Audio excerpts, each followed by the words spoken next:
KPM.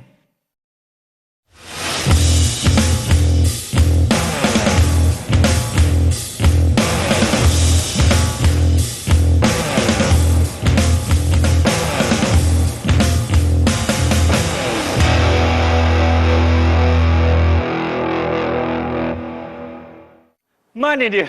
Mana dia? Mana dia? Hei, kata ada kebakaran tadi dekat rumah ni. Ni tak ada apa-apa pun. Elok je rumah ni. Hai, ini dapat laporan palsu tadi. Kita penat-penat lah punya datang dekat sini ingatkan ada kebakaran. Rupanya tak ada. Hai, kita kena buat laporan dekat cikgu kita ni. Kita telefon dia. Cikgu. Hai. Macam mana saya nak cakap ni cikgu? Kita dapat laporan palsu lah cikgu. Katanya ada kebakaran kat sini. Rupa-rupanya okey cikgu. Tak ada apa-apa pun. Macam mana ni cikgu? Balik? Balik Okey. Alright. Assalamualaikum cikgu. Hai, jadi macam mana? Kita baliklah. Siapa yang saya telefon tadi? Cikgu lah. Cikgu siapa? Jom tengok profil guru hari ini. Aduh, datang tak ada apa-apa. Penatlah. Hai.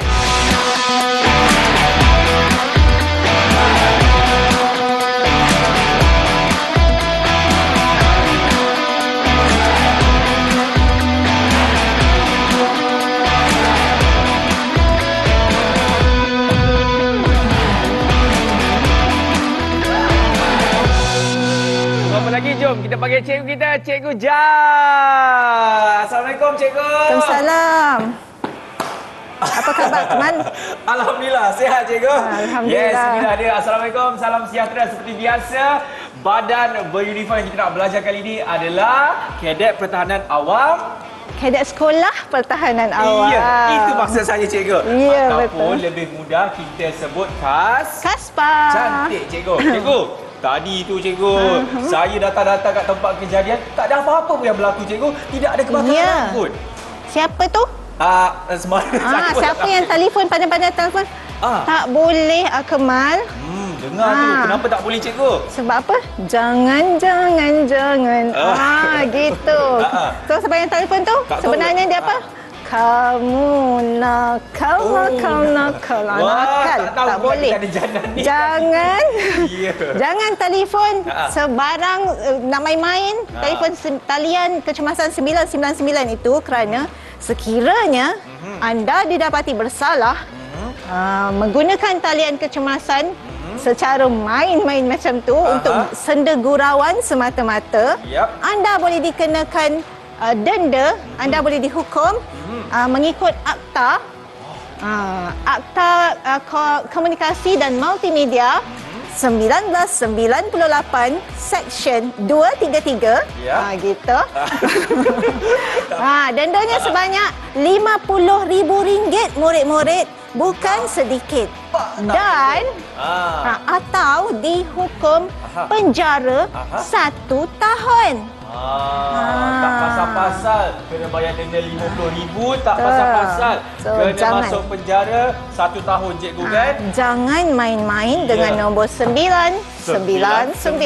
Oh, ini yang Sofia ke ni Jannah ke? Tak tahu. Okey, Cikgu Jai, saya pasti ramai murid-murid ni nak tahu untuk pembelajaran kali ni kita nak belajar mengenai apa Cikgu Jai? Hari ini kita akan belajar tentang kecemasan di rumah. Macam mana tadi? Kecemasan di rumah. Cemas. Okey, kecemasan di rumah. Itu yang kita nak belajar kali ni cikgu. Mungkin cikgu berceritakan sikit dulu mengenai kecemasan di rumah. Kecemasan tu apa murid? Apa yang dimaksudkan dengan kecemasan di rumah? Kecemasan di rumah ni, Akmal, adalah apa-apa saja insiden atau perkara atau peristiwa yang boleh melibatkan nyawa dalam keadaan risiko, boleh merisikokan nyawa kita. Okey, contohnya kalau adik kita tak sihat kan, sakit kepala, kita pergi telefon juga 999. Kan? Lepas tu cakap, "Pakcik, adik saya ni sakit kepala. Anda rasa saya ada masa untuk sakit kepala?" Tidak ada.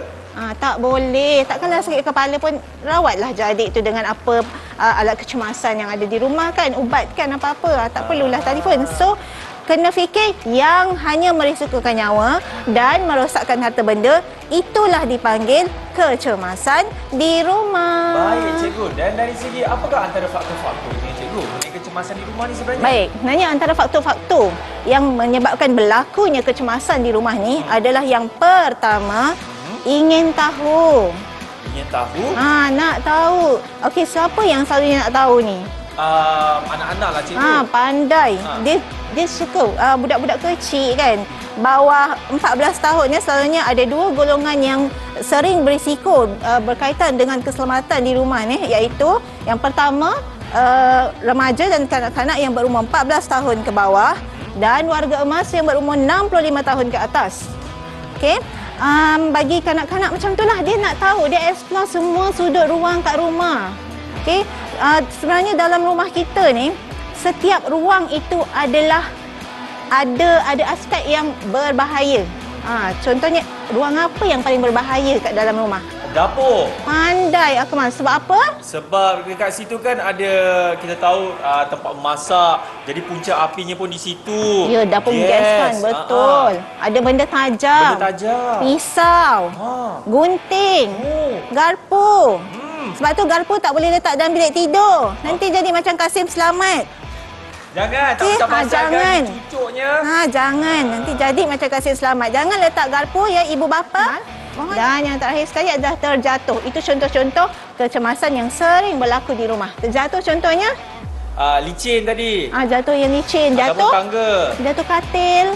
Oh ya. Sebab baby kan.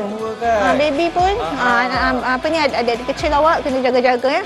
Ataupun terjatuh dari tempat yang tinggi, itu juga melibatkan kecayan yang pernah dulu berlaku. Kanak-kanak dia langsung tak rasa takut. Dia boleh jalan dekat tepi kalau flat tu kan. Dia jalan macam biasa je. Sebab apa? Tak tutup grill tu, tak kunci. Bahaya. Itu kerana kecayan orang dewasa lah. Betul, cikgu. Baik, kita dah tahu dah mengenai faktor-faktor dan juga jenis-jenis kecemasan yang boleh berlaku di rumah kan, cikgu? Ya, dan katanya cikgu, kita nak buat demonstrasi selepas ini. Menarik. Nak tahu menarik ke? Macam mana rupanya? Kita nak bertiga dulu. Semua yang selepas ini dalam unit beruniform. Cikgu Jai.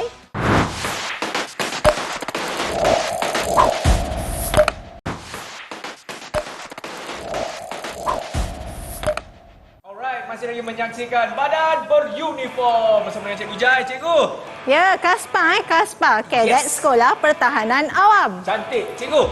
Demonstrasinya sebelum itu. Ya. Ramai murid-murid nak tahu juga apa antara peralatan-peralatan kecemasan yang patut ada dekat rumah. Cikgu Jai. Kita kan nak bagi tahu murid-murid. Yang murid-murid alat pemadam api. Ni alat pemadam api ni yang pertama kena dekat rumah. Mesti ada di rumah macam tak penting tapi sangat penting. Alat pemadam api kecil. Ya betul, pandai. Alat pemadam api kecil. Seterusnya cikgu. Yang kedua, peti kecemasan. Senang je. Sikit. Ada dijual di farmasi. Ya, di mana? Farmasi. Wow, okey. Ada di farmasi ataupun di Watson ada rasanya. Saya pernah nampak. Jangan jadi sebut nama senang. kedai itu, cikgu. Dia tak sponsor kita. Maaf ya. Sponsor pula. Contohlah.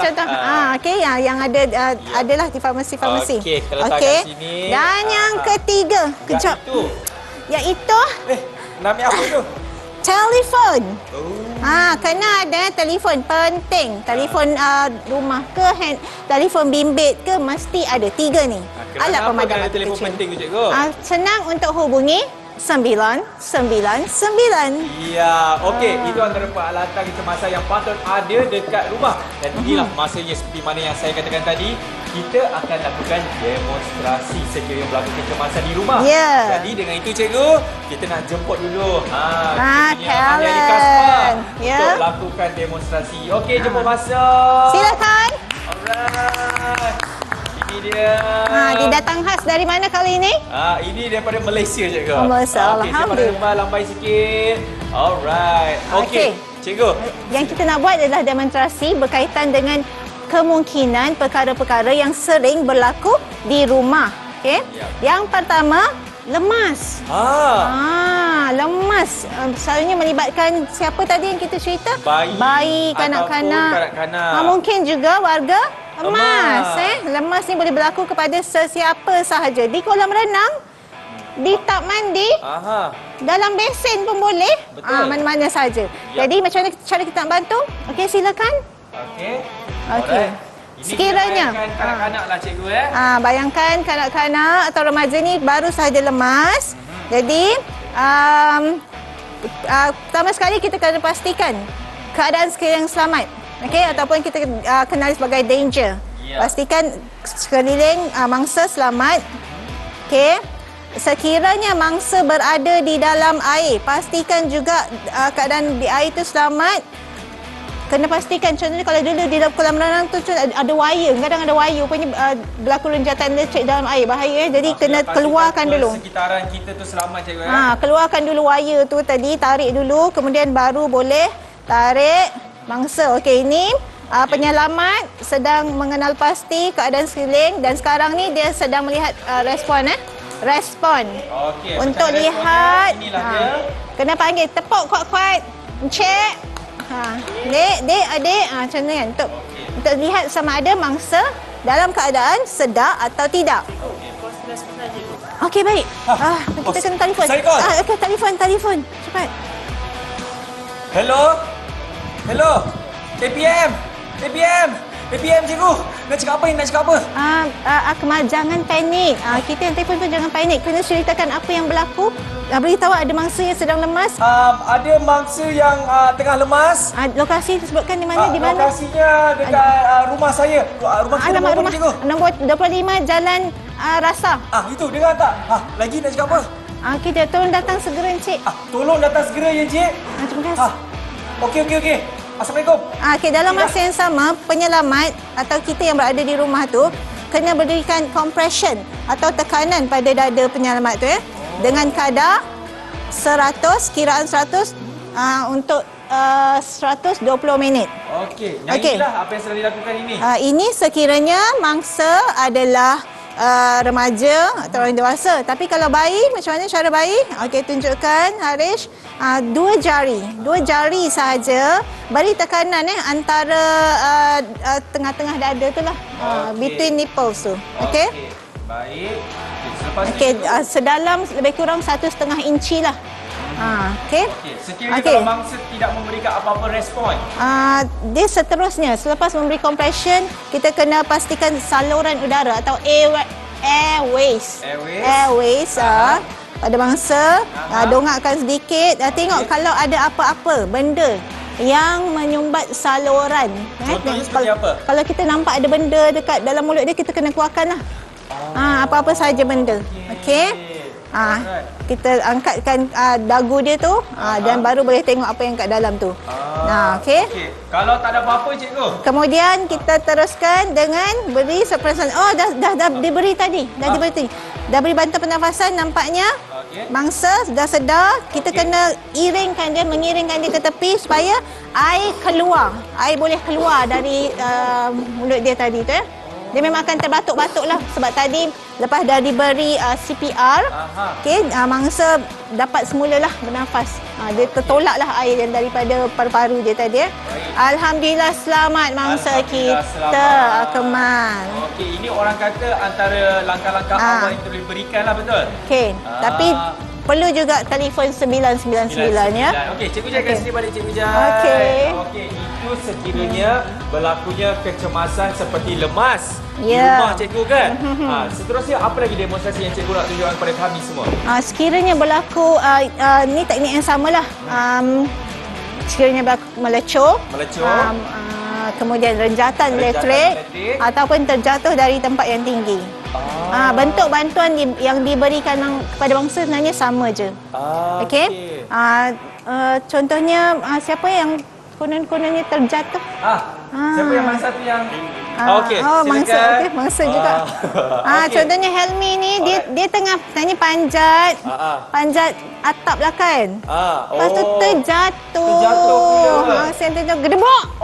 Terjatuh. Jadi sama juga pastikan yang danger tadi Okey, tak ada. persekitaran kita. Persekitaran mangsa ni selamat. Sebenarnya cikgu, apa saja bentuk-bentuk kecemasan yang berlaku dekat rumah? Ada lagi satu perkara yang kita patut elakkan cikgu. Yang mana ini banyak remaja-remaja sering buat, cikgu nak tahu apa dia? Apa dia? Ambil telefon, dia rekod dulu, dia masuk dalam social media. Okey guys, Aduh, rumah kebocoran gas. Betul tak cikgu? Dia nak dapat berapa like kan dia tu kan? Okey guys, dapur rumah I terbakar. Jangan. Okey cikgu, kita dah tahu dah kan semua bentuk-bentuk kecemasan sering yang berlaku yang mana cikgu dah tunjukkan demonstrasi tadi, apa yang kita patut buat dan apa yang kita tak patut buat. Terima kasih banyak cikgu. Kita nak pergi rehat dulu boleh cikgu? Berhentilah rehat. Kesian penat ni. Penat Okey. aktor. Pada anda semua jangan ke mana, selepas ini kita akan kembali dalam Badan Beruniform Kaspa.